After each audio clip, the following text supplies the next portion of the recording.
20 people here at KRS. 69 Mustang, we're just getting ready to get going on. John and Patrick are cutting out all these front towers, the original shock tower area.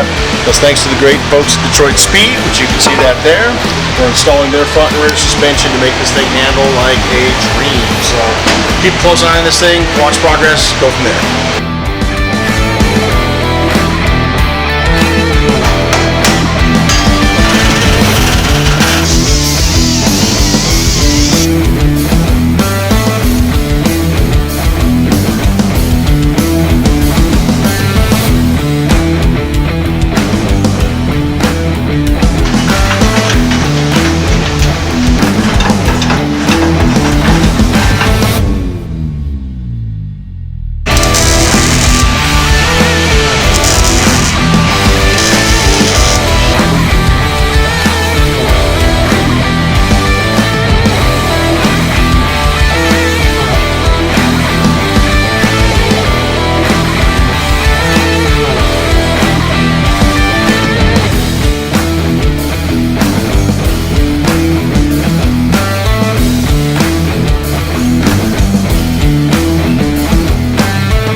Alright guys, we got the Detroit Speed front end pretty much put in.